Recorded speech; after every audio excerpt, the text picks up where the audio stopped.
The police in Hong Kong has said that a total of 13 people have been arrested for manslaughter over the deadly fire that ripped through an apartment complex last week, killing at least 146. 12 men and 1 woman have been arrested. Tung, Director of Crime and Security of the Hong Kong Police Force, said that those arrested were aged between 40 and 77.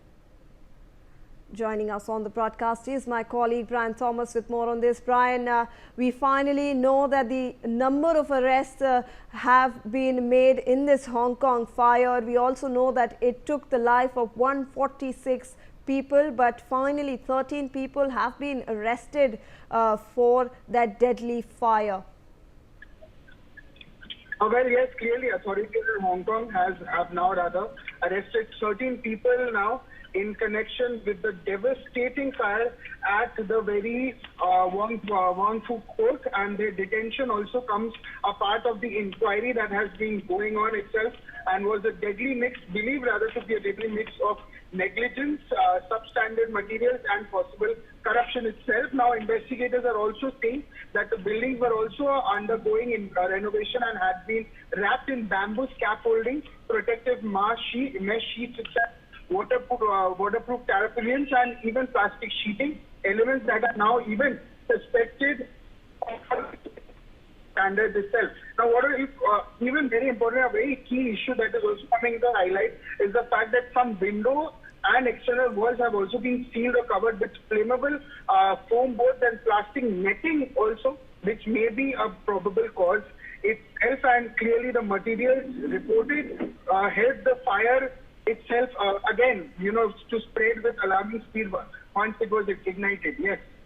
Right, Brian. In fact, you were mentioning those products that have been used because of which that fire spread. We have inputs on that. Hong Kong officials have said today that their investigation into the deadly blaze that killed at least 146 has revealed that the netting that covered the scaffolding being used in renovations was not up to fire safety codes.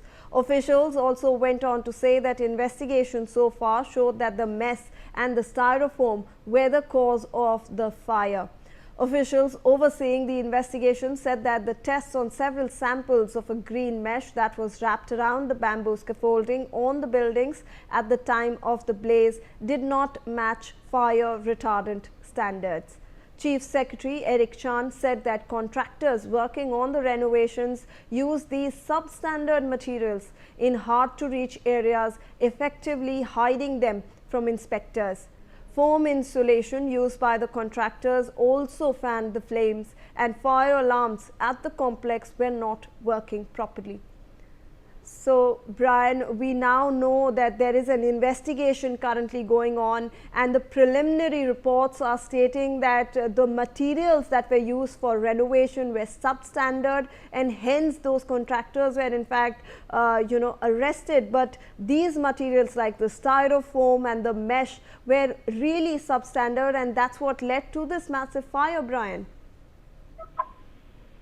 Well, yes, clearly. Now the findings also suggest that systematic failure, even through though fire safety scaffolding regulations were existing, compliance was apparently not enforced or properly verified itself, and at least in some renovation projects, the blaze exposed a dangerous gap between regulation and enforcement and ongoing practices itself. And given the density and vertical of the nature itself of the Hong Kong's high rises, it was using flammable nets, straps, foams, especially with bamboo scaffolding that you mentioned. It also poses a massive risk. Once ignited, fires can even spread vertically and even jump between buildings, ending in widespread casualties itself. Now, clearly, the ongoing inspection across hundreds of buildings is also critical. And now, residents, owners, especially in older housing estates, are also undergoing maintenance. Vigilance is clearly vital at this point of time. Yes.